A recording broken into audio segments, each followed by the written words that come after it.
Bonjour et bienvenue dans cette nouvelle vidéo support de formation Excel où on va aborder la fonction mois décalé. La fonction mois décalé appartient aux fonctions de date et heure d'Excel pour ajouter ou soustraire des mois à une date. Le plus simple est d'utiliser la fonction mois.décalé. Pour soustraire un nombre de mois, il suffira de mettre le signe moins devant la référence de la cellule. Sa syntaxe est très simple. Mois décalé, entre parenthèses, on a deux paramètres, le date de départ et le nombre de mois à ajouter ou à soustraire. Pour cela, j'ai réalisé deux exemples.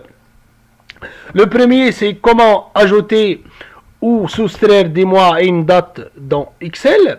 J'ai réalisé le tableau suivant. La première colonne sont les dates, nombre de mois à ajouter, date d'échéance et l'opération ici, l'ajout ou la soustraction. Pour le faire, donc, c'est simple. Donc, j'aime bien avoir la date d'échéance en ajoutant le nombre de mois à la date de départ. C'est simple, donc je vais écrire égal et je vais dans les fonctions d'Excel. Je vais choisir ici date et heure puisque notre fonction appartient à cette catégorie.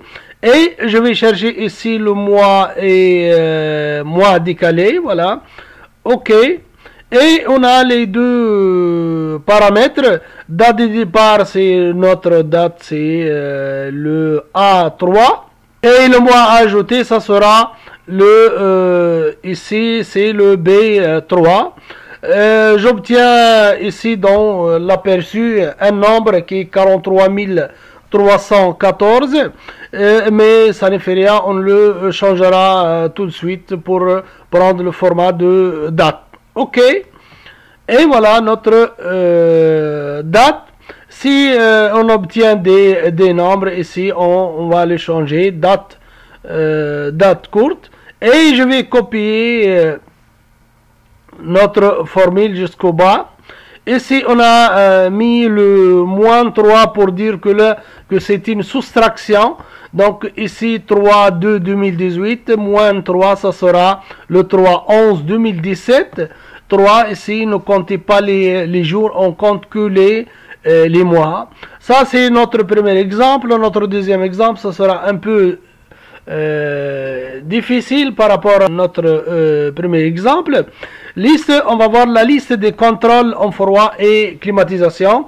Le tableau contient 5 colonnes.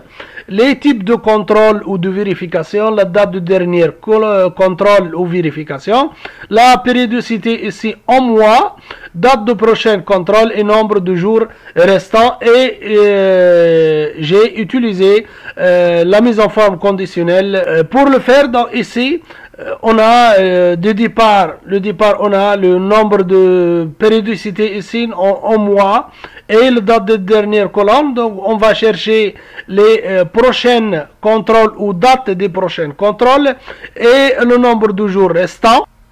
Pour remplir ce tableau, on est appelé de chercher les dates des prochains contrôles ainsi le nombre de jours restants.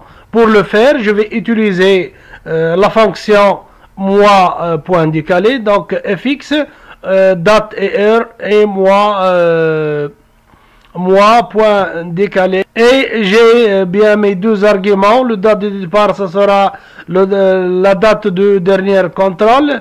Et le mois, ça sera la périodicité. OK. Et voilà, notre tableau a été rempli automatiquement. Pour chercher le nombre de jours, donc je vais écrire égal à la date de prochain contrôle moins la date d'aujourd'hui.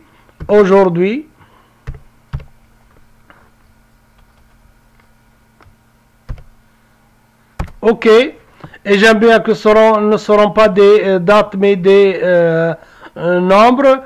Pour le faire, je vais choisir le format standard Et voilà, j'ai 46, 46, 30, etc.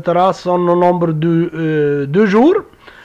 En pratique, j'aime bien que les dates d'échéance, par exemple, avant d'arriver de 20 jours, il me clignote, donc, ou visuellement, donc je vais voir les prochains contrôles. Pour le faire, donc, je vais utiliser la mise en forme conditionnelle, nouvelles règles, et dans nouvelles règles ici, les valeurs de cellules qui sont inférieures à, disons, à 20 jours ou 15 jours, inférieures à 15 jours par exemple, qui seront inférieures à 15 jours, devant, je vais les choisir, donc je vais les colorer en rouge par exemple, avec bordure de